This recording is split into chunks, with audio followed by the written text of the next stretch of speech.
తల్లి ఉంది, తల్లి అంటే చిలుక ఉంది, చల్లి చిలుక. ఆ తల్లి చిలుకకు 4 పిల్ల చిలుకలు ఉన్నాయి, చిన్న చిలుకలు ఉన్నాయి, చిన్న చిలకలు.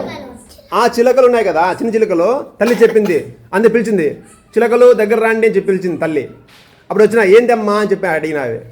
చూడమ్మా, వేటగాడు వస్తాడు, గింజలు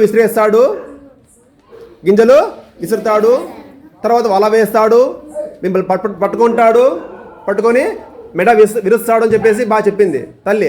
అమ్మయ్య, నా పిల్లలకు బుద్ధి చెప్పేశాను, ఇంకా నా పిల్లలు ఎక్కడ బయటికి పోరని చెప్పేసి ఆమె వెళ్ళిపోయింది. తల్లి చిలుక ఏమైపోయింది, వేటకు వెళ్ళిపోయింది. మళ్ళీ వేటగాడు వచ్చినాడు కదా, వచ్చినాడు. అమ్మ వేటగాడు వచ్చినాడు అని పిల్లలు ఎరిసినాయి. గింజలు విసురుతాడు గింజలు ఇట్లా. అప్పుడు ఏమన్నా అవి గింజలు విసురుతాడు అన్నాయి అవి కూడా. తర్వాత వల విరిచాడు, వల విరిస్తే అమ్మ వల కూడా విసురుతాడు అన్నాయి అవి పలికినాయి. తర్వాత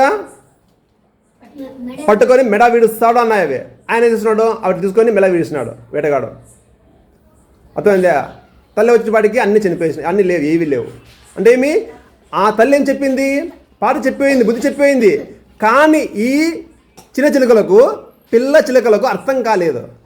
తల్లి చెప్పింది అర్థం కాలేదు. అదే మాట అట్లే అర్థం చేసుకున్నాయి, అట్లే పాడినాయి, చనిపోయినాయి. అర్థమైందా? మీరు చదువుతున్నప్పుడు చదువు జ్ఞానం అర్థం చేసుకోవాలా.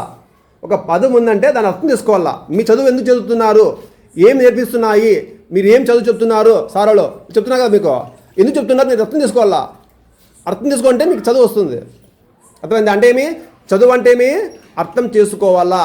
ఎందుకు చదువుతున్నాము, ఏం నేర్చుకోవాలా, సారాలు ఏం పాఠ చెప్పినారు, దాంట్లో అర్థం ఏముంది. అర్థమైంది? ఇప్పుడు ఆయస్కాంతం చెప్తారు, ఆయస్కాంతం గురించి. ఆయస్కాంతం అంటే ఏం చెప్తారు, వాళ్ళ గురించి వివరిస్తారు. తర్వాత మోటివేషన్ చెప్తారు, ఏదో ఒకటి మోటివేషన్. అంటే దాంట్లో అర్థం చేసుకోవాలి. మనము చదువు అంటే ఏం చేయాలా, అర్థం చేసుకోవాలా. అర్థం చేసుకోకపోతే చదువు వేస్ట్.